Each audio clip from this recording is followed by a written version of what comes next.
आपल्या सर्वांना कल्पना आहे की आपण धाराशिव जिल्ह्यामध्ये डिस्ट्रिक्ट स्ट्रॅटेजिक प्रोजेक्ट्स जे आहेत, म्हणजे जिल्ह्याच्या दृष्टीने जे अतिशय महत्त्वाचे प्रकल्प आहेत, असे साधारण 32 आपण काढले होते.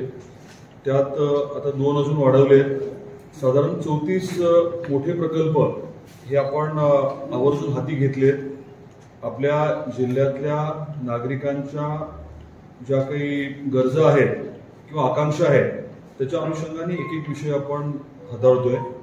त्याचा आज आढावा झाला आणि त्याची यादी जी आहे ती आपल्यापर्यंत आम्ही आता उपलब्ध करून देतोय. आपले जे अतिरिक्त जिल्हाधिकारी आहेत, ॲडिशनल कलेक्टर आणि वेगवेगळ्या डेप्युटी कलेक्टरना वेगवेगळे प्रकल्प जे आहेत त्याचं सनियंत्रण अधिकारी म्हणून नेमण्यात आलेलं आहे आणि त्या प्रकल्पाचे मायबाप म्हणून त्यांनी या प्रक्रियेमध्ये दैनंदिन पुढं का असेना लक्ष देऊन तो प्रकल्प मार्गी लावण्यासाठी प्रयत्न करणं अपेक्षित आहे. याच्यामध्ये प्रत्येक प्रकल्पाला काही नागरिक ज्यांना त्या प्रकल्पात इंटरेस्ट आहे अशा नागरिकांनी देखील सहभागी व्हावं ही विनंती आहे. आणि त्याचबरोबरीने आपल्याला याच्या आधी मी बोलल्याप्रमाणे आपले जे पत्रकार बांधव आहेत, मग ते प्रिंट मीडियातले असतील, इलेक्ट्रॉनिक मीडिया असेल किंवा सोशल मीडिया, त्यांच्यातल्या ज्या बांधवांना, भगिनींना या प्रकल्पाच्या कामामध्ये सहभागी व्हायचंय, पाठपुरावा करण्याच्या प्रक्रियेत सहभागी व्हायचंय, त्यांना देखील माझी विनंती राहील की हे प्रकल्प जे आहे संख्या आपण जवळजवळ 50 पर्यंत नेणार आहोत. आता आपण 34 पर्यंत आलोय आणि पूर्ण जिल्ह्यातले वेगवेगळे विषय घेण्याचा आपला प्रयत्न आहे. याच्यामध्ये चांगल्या काही प्रकल्पांचं ॲडिशन करण्याच्या बाबतीत देखील आपल्या माध्यमातून नागरिकांना माझी विनंती राहणार आहे की ज्या साईजचे हे प्रकल्प आहेत त्या साईजचं, त्या महत्त्वाचं इतर काही प्रकल्प त्यांना सुचले, त्यांना योग्य वाटले, त्यांनी देशात विदेशात एखादा विषय बघितला असेल आणि तो आपल्यासाठी जर संयुक्तिक वाटत असेल तर त्या बाबतीत देखील त्यांनी आपल्याला सूचना कराव्या आणि योग्य सूचना ज्या आहेत त्याचा विचार करून मग या डिस्ट्रिक्ट स्ट्रॅटेजिक जे प्रोजेक्ट्स आहेत त्याच्यामध्ये तो प्रकल्प देखील घेण्याचा आपला प्रयत्न राहणार आहे. आज ही पत्रकार परिषद झाल्यानंतर आम्ही येडशीला जाणार आहोत. आपल्यापैकी काही बांधवांना यायचं असेल तर आपण येऊ शकता. 15 किलोमीटरचा ट्रॅक आपण आपल्या रामलिंग अभयारण्यामध्ये डेव्हलप करायचं ठरवलंय.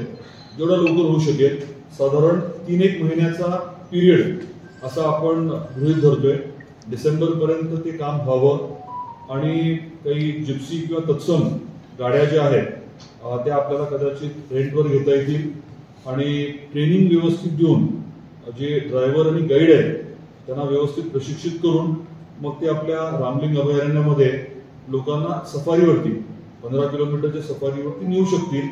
ही एक सुरुवातीची संकल्पना जी होती ती अंमलात आणण्याचं आपण ठरवलंय आणि तिथेच मग इतर काही विकास कामं करण्याच्या बाबतीतलंही नियोजन आणि त्याचा पहिला प्लॅन प्रेझेंटेशन जे आहे ते आपल्याकडे उपलब्ध झालेलं आहे. त्याच धर्तीवरती अजून एक विषय आपण हाती घेतोय, तो म्हणजे तुळजापूरला प्राणी संग्रहालय करायचं आपण ठरवलं. तर त्याचा देखील प्राथमिक अहवाल आहे, तो आलेला आहे. आपल्याला कल्पना आहे की तुळजापूरला, धाकट्या तुळजापूरकडे रेल्वे स्टेशन होणार आहे.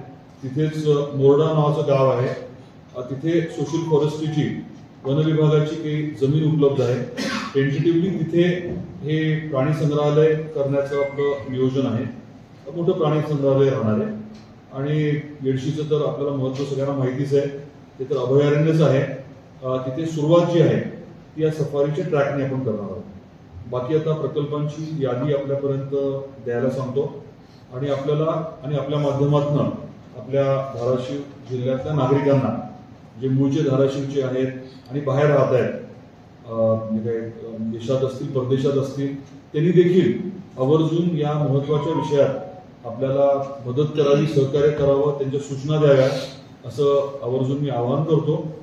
आणि याच्यातला एक महत्त्वाचा भाग हा आहे की महास्ट्राईड प्रोग्राम आपण मित्रच्या माध्यमातून पूर्ण राज्यात राबवतोय.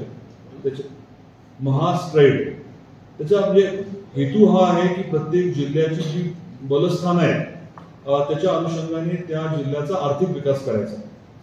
तर हे जे काही आपण प्रकल्प घेतोय ते साधारण त्या लाईन्सवरती आपण घेतोय आणि प्रत्येक प्रकल्पाला नीट पाठपुरावा केला तर जलद गतीने यश मिळेल आणि पूर्ण होण्यासाठी मदत होईल याचा मला पूर्ण विश्वास आहे.